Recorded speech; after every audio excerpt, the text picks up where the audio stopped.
for you, or how's today going to go with your band? Well, we're even always excited. We have the Fans Perry t-shirts that everybody, that signs up for the fan club gets. So every time in our meet and greets all over the country when somebody walks in with that gray t-shirt, it just feels like a family reunion.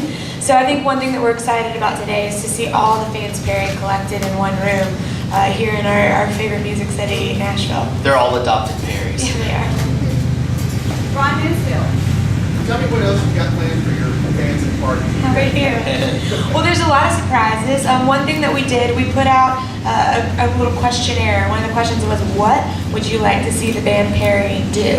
And we got some crazy requests. Yes. I know there were some cartwheels in there. Some yodeling. I will not be doing cartwheels in this dress. Let's see, some yodeling. Neil is going to pull out one of his favorite impressions. We may or may not embarrass somebody from stage. So do the impression, because we're not downstairs, so. Should I give it away? Yeah. Yeah, the fans don't know. Okay, so this is a request from a fan Top for Neil secret. to do our favorite impression of his. Country girl, shake it for me, girl, shake it for me, girl, shake it Yes, for me. yes. I'm Luke Bryan. So that's his big impression. We're taking the Get the best smile in the country business. music. Okay, Hunter Kelly. Hey y'all, Hey, Yeah. Alabama boy. out in Number Hunger, you guys are doing a concert, you're going to the fan precinct, maybe tell me about that, that's the program. Absolutely. Yeah, well, we had the opportunity to work with Outnumber Hunger, and one of the contests that they were giving away was for someone to, tell their story of how they've impacted their area, and then the band Perry shows up in their hometown, kind of like we did in ours, and puts a spotlight on them and what they've done for their community. And it kind of holds hands with our Pioneer project as well, because one of the big spirits behind this album is, there's still in the world around us in our own lives, there's so many great things left to be done. And so it really ties into that Pioneer spirit as well, and Outnumber Hunger. Josie. What is it like having your own cupcake at GeeGees? Kimberly's loving it. I am a confection enthusiast, and so when Gigi came to us with the idea, we actually have a song on the record called I'm a Keeper, and so we were talking about different flavors, and in the song we talk about me wanting to change my name to Cherry, which is a true statement. I've always loved that name. I wish I had fiery red hair. Yes. So we decided to work cherry into the flavor in the GeeGees Cupcake and came up with Very Perry Chocolate Covered Cherry. Yeah. So that's Very Perry chocolate cherry. Chocolate cherry, yes. Because chocolate covered cherries are also our favorite candy. And so we actually got to taste test We the did. cupcakes. Many of them, actually. Yes, and Reed, actually, you kind of concocted the recipe between the two. Well, one of the two options had real cherries in it. The other had like a cherry icing. So I had the bright idea of combining the two. And so that's how you get the Very, very chocolate cherry cupcake. But I think one reason why Kimberly was so excited, because she said if she didn't do music, she would, by day, be a baker of like cakes and stuff, and by night be a private investigator. I'm So a she Facebook kind of, stalker. I she's can living find out through everything. Gigi her Yes. other life goals. Thank you. Congratulations, first congratulations on the Teach Award that you guys have. Thank you. Thank you. How does it feel to have country music become so mainstream, especially on the stage, and having such a key quality as that? A lot of folks have asked us recently, what about all this country music on pop radio and in pop culture? I think it's a really exciting time to be part of our format because anything and everything goes. It's a genre that houses folk country, traditional country, pop country, one of our favorite brands of country music, rock and roll country, and we've really gotten to work those roots in. So country music, the family, it's got a huge umbrella. There are a lot of sounds that fall underneath it, and I do feel like it's really invading pop culture right now. You see more and more kids being attracted to it. I think, maybe it's the stories of country songs, but it's definitely the spirit that I think that folks are really attracted to right now. Sheila. Hi guys. Hey, how are you? Thank you. Back in Vegas, when I had the chance to speak to you, you all said you were single. So now you have a song called Better Dig 2. Where does the idea and the sentiment came from to write a song about getting married? Well, Better Dig 2 is certainly about lifelong commitment. And my favorite thing about this song, it's a backwards written lyric. Our mother actually gave our father a Valentine's Day card this year that had 2 skeletons on it with these giant red hearts, and the caption said, till death do us part is for quitters. And that truly is the spirit behind Better Dig 2. I think part of our job is we have felt deep down the emotions and the sentiments of all these songs. Of course, at some point in our lives, the three of us want that commitment, but we also see ourselves as chief storytellers. And I certainly am telling the story of a psychopathic, obsessed wife in that song, and it's been a real fun one. I don't mean to scare anybody. We've gotten so many comments on Twitter like, Kimberly, should we be scared of you? The answer is no, but I love to tell a good story. But on the other side of that, we've had actually several mothers who said, I'm getting my daughter to play this song at her wedding because it's the story of her life. And we're like, okay. Not the reception, the ceremony. That's a little different, but cool. Still single though? Oh, Yes. yes. Leslie. So you wrote a song for your mom on the album. Can you talk a little more about that song? Yeah, well, the three of us wrote Mother Like Mine, which is off the album, and it's about what the world would look like if it were raised by our mother the way that she raised us. And what I love about the song is it does cover these very wide and broad, examples. All the wars would be over because she'd make us all be friends. But we break it down to talking about her and her garden, and she really sleeps in a white nightgown.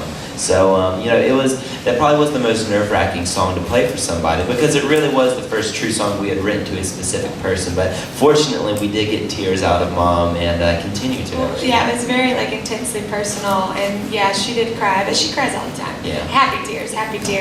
But I think ultimately too, the spirit behind Mother Like Mine is one of unconditional love, because not everyone has the opportunity to be raised by a mother. I mean, even at our shows, we've seen so many foster families and such. There's different ways to shape family, but it truly is about unconditional love, and what that sort of spirit can bring and really, heal the world in some respects. We're doing a show called The Road to Nashville. What's it been like for your road to Nashville? Our road to Nashville has been Long. very long. Yeah. Yes, I know that we've only had songs on the radio for a couple years now, but we celebrated 15 years traveling as a family this October. And so Reed and Neil were still in Superman pajamas when we got started. Again, this was 15 years ago. They moved to Avengers pajamas these days, but that's not true. No, it's not. I don't think it's true, is it? No. Okay. But it's been amazing.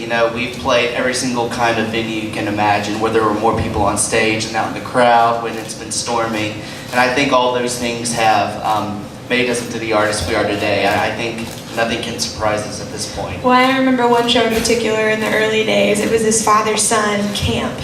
And One father, one son. Yeah, one father and one son showed up, and so, like Neil said, there were more people on stage than out in the crowd. And those days we had 30 songs on the set list. We had no idea what we were doing, and I remember the little boy begging his dad to leave about halfway, in the middle of the set. And so I do think that all those moments have really made the road so rich and so wonderful. We haven't had any shortcuts, but it certainly makes this side of the road, that much more precious, and we still have such a long way to go. Who is someone that you're admiring right now in country music that kind of reminds you a lot of your journey to where you are now? Oh, wow. Everybody's story is so different. I'm trying to think. I love the fact that you have artists like, Brad Paisley, Tim McGraw that still remain relevant even in, today's marketplace and with the current way music is. But then you have a lot of new artists, stretching the boundaries of country music as well. Well, and Eric Church, we're big fans of his and have been for a long time. And what I love about Eric is, his persistence as an artist, his, true to selfness with his art. And it's just so cool to see all of us, catch up to what he's always known about his artistry and what the fans have always known about it. It's really exciting to see him explode this year. Juliet? There's two Juliet. I'm sorry, that's Juliet. As a female, I'm just wondering how you cope with heels all day long, girl. It's not even 9 o'clock in the morning.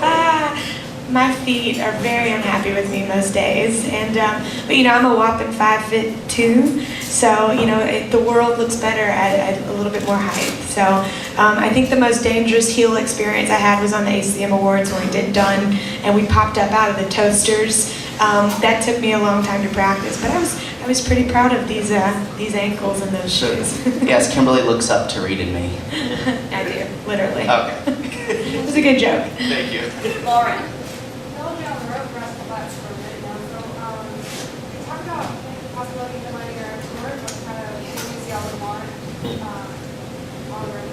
Yes. Yeah, well, we're even now planning, the staging for our tour because downbeat of 2014, we're planning on heading out on a tour of our own, starting up in Canada. And so now we're already starting to sketch out what the stage is going to look like, talk about the set list a little, and what sort of things we want to add to it. Well, and we're settling on acts that are going to come out and be a part of that road tour.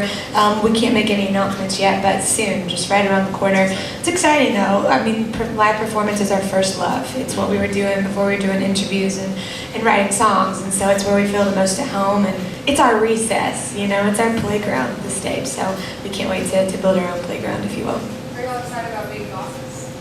Bosses, we're bossy all the time. Bossy, yeah. But it's amazing how much we get bossed around. I feel like we're great at follow the leader ourselves. We have a great road crew. We hear all over the place that, you guys have such a wonderful team, and we're really proud of that because you guys see our three faces, but there's like an army that makes this happen every day, and it's just really great to be out with people that you love, and again, they're all adopted parents at this point. Hi guys, I gotta ask, you guys signed over 20,000 of your albums, so who gave up first? I always give up first. I was like, Kimberly got done first before us. I think Neil was next and I was dead last. But I remember whenever we decided or were contemplating whether or not we were going to do this, we actually got about 50 sheets of paper and signed them to see how long it would take. It worked up to about a week, 2 weeks? Yes, something and like that. it wasn't necessarily the physical strength that waned first, it was, the brain. So at some point I was like, hey y'all, my name is Kimberly, because I couldn't remember how to spell my name anymore by the end of them. It was fun to do that. In the past, you've always had some fun covers other than the look line that you're talking about. Like Fat Bottom Girl, the fun song. Any other special surprises for this week? Oh, my goodness. Well, Fat Bottom Girls is a staple these days. But we're always working on mashups. We're like the kings of the mashup. Yeah. Trying to think something. We're doing, we sing in our set right now, Dolly Parton's I Will Always Love You, so we pull that in. Yeah. We tie it with All Your Life. Yeah. It's always a cool moment. You guys get to experience CMA Festival, obviously the whole year, but especially CMA Festival as a family, and a lot of these people come in town with their families for CMA Fest. So what advice do you give to these people while they're here? What should they do? Who should they see? What should they go to, kind of thing? I think there should be a CMA Fest survival kit with a rule book on how to survive. Bottle of water, of Obviously course. bring an umbrella. A beach towel, umbrella. But this is one of the most fun weeks of the year because literally people from all over the world come and celebrate their love of country music, and you get to feel that energy here. It's an exciting week. Well, we've had the opportunity to play at many multi-genre award shows, and whenever you tell people in pop world or rock world, they're always shocked and intrigued by the idea of all country music fans coming to one place, and all of them talking about how they would love for something like that to take place in their world as well. So it feels really special and is truly unique to country music. Last question. Hey guys. Hi. Kimberly, I always want to ask you one thing about John. So to the end, you've grown and so hilarious. How many takes and who do you think? It was a very inspired grunt at the end of Done. But I do think it's actually because I busted the line before it that I was singing.